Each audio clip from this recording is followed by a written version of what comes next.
Hello, everyone. It's another episode of Lee and Chris. Chris isn't here today. It's our middle of the week thing. It's another Lee and Selby Fun Time Very Good edition. So the big news today, I guess, is is Trump bans trans, right? Trump bans trans. Trump bans trans. Trump. We have to get like a Shia LaBeouf-esque chant going. So Trump announced out of the blue today, I guess, on Twitter. After consultation with my generals and military experts, please be advised that the United States government will not accept or allow transgender individuals to serve in any capacity in the U.S. military. Our military must be focused on decisive and overwhelming victory and cannot be burdened with the tremendous medical costs and disruption that transgenders in the military would entail. Thank you. Thank you. Thank you. So that was it. And, of course, now in today's day and age, that's going to set off a massive triggering, the likes of which hasn't been seen in several months since he was elected. What was the last thing to really set them off like this, would you say? Oh, well, there's the ongoing Russia. Yeah, but the Russia thing's become so droll and boring. What was the last big thing that really pissed them off? Oh, all right. How about the travel ban? Yeah, travel ban. Yeah, the travel ban. Although they're so fucking, they're so insincere and uninformed that it was a bigger deal the first time around. When it actually went through, nobody even noticed, right? No. There was like no cover. There was like zero coverage of it because no one really cares. No one's truly upset about any of this because they're told what to think and they're told how to feel. And that's the reaction you see. If they're not told what to do, they don't know what to do. The bat signal didn't go up to virtue signal and exactly. This chant. One, right away, it was told this bad. This bad. Yeah. And then the flares went up. The signal fires were lit ablaze. From mountaintop to mountaintop. The twatters started tweeting. And just, massive outrage. And everyone's upset from subhuman filth like George Takei and that big, fat, pig, talentless cunt, Lena Dunham. So we're going to go through some of the outraged tweets here from some of these so-called the Hollywood royalty, America, the American royalty here. The real Americans. Yeah, so George Takei put up, Donald, with your ban on trans people from the military, you are on notice that you pissed off the wrong community. You will regret it. Now, now, first of all, that sounds like a threat to me.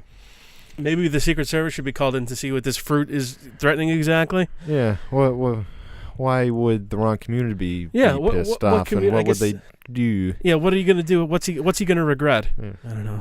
He says discrimination against any group must be opposed by all straight cis allies. Will you stand with LGBTs? No.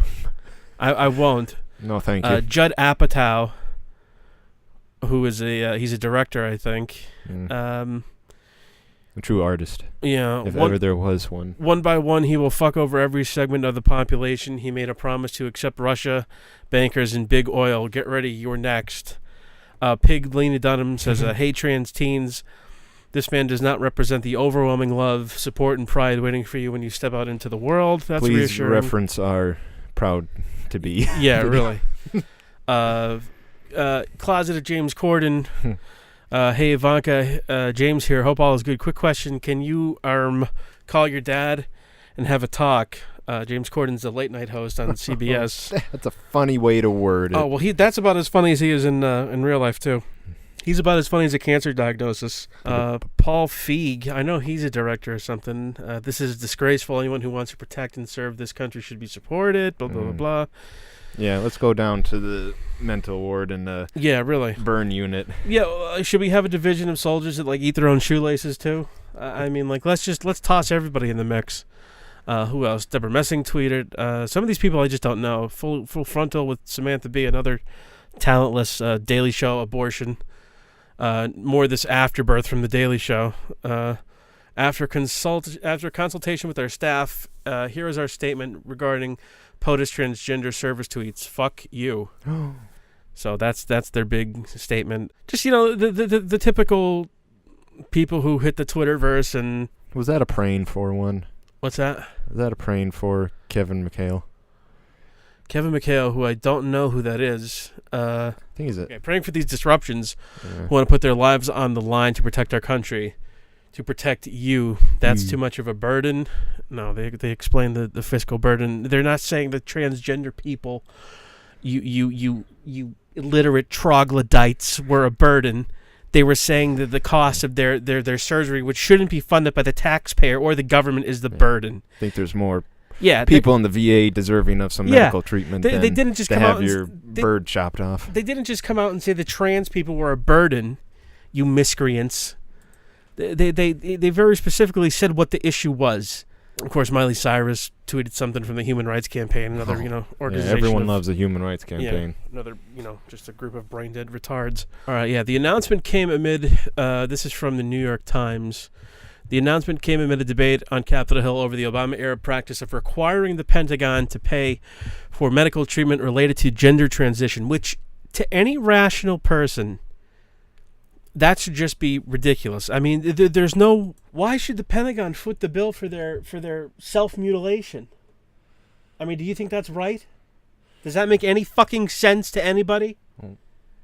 You have to say it's right. That's the Pentagon's duty now to every soldier who just one day you got decides, your leg blown off.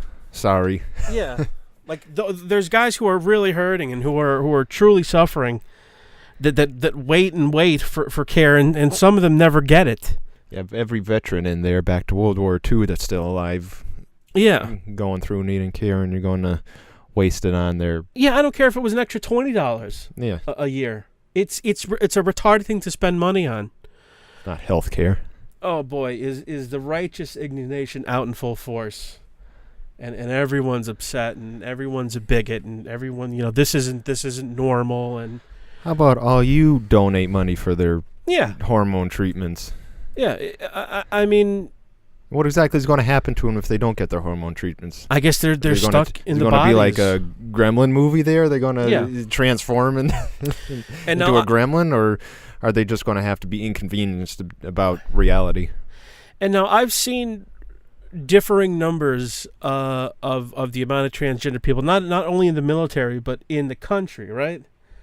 And, and the most consistent number I've seen has been around 3.3% of America's population is transgender or identifies as transgender.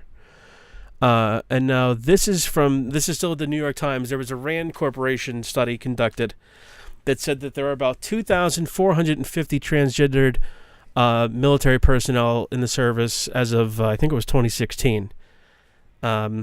The study found that allowing transgender people to serve openly in the military would have minimal impact on readiness and healthcare costs for the Pentagon.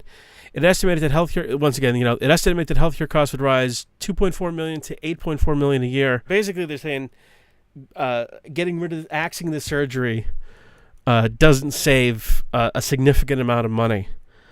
And I have to say, when you're considering the Pentagon's budget, let's say it's even north of 8.4 million. Let's say it's 20 million. Really exaggerate what it could be. It's not about the money for me with this. It's about this sends a message as to what's the purpose of the American military. I mean, it's not a social laboratory for your cultural Marxist bullshit. So and then that's what I'm seeing. Like, well, the F-35 costs so-and-so $1 billion, and this only costs, $8.4 million at the most. But it's not. That's not even the fucking point. No. It's like it's not the military's job to conduct social policy. The military is there for very specific reasons. Soldiers fight. The military was doing fine for 200-something years before until a few years ago. I don't think we need all this. And I tell you what, and then you'll say, well, there was one time when the military was segregated too, or didn't allow gay people, or wouldn't allow gays to openly express who they were. But this isn't even the same fucking thing. I don't even qualify these transgender people as I think it's insulting to blacks and to gays to lump them into the same thing. Yeah.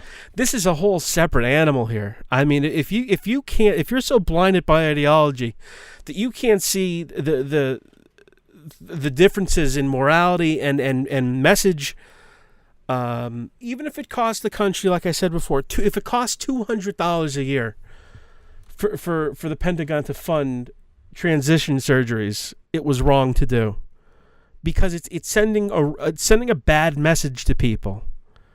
It's legitimizing this lunacy. It's news speaking the military. Yeah, this is going to be the new cause celeb now. For this is the next news cycle here, and now there's already some transgender Navy SEAL coming out saying that Trump should say this to her face, tell her that she's not worth it. People saying Trump's a coward, and I would bet that most people don't even fully understand what this is. No, they have no idea. They didn't read it. They didn't think about it. They heard the bat signal go up on Twitter, right, and joined in, and that was it. And there's no critical thought. There's no bigger picture. Should this be the purpose of a military in a country? Is it there for social engineering or to protect national interests? It's that simple.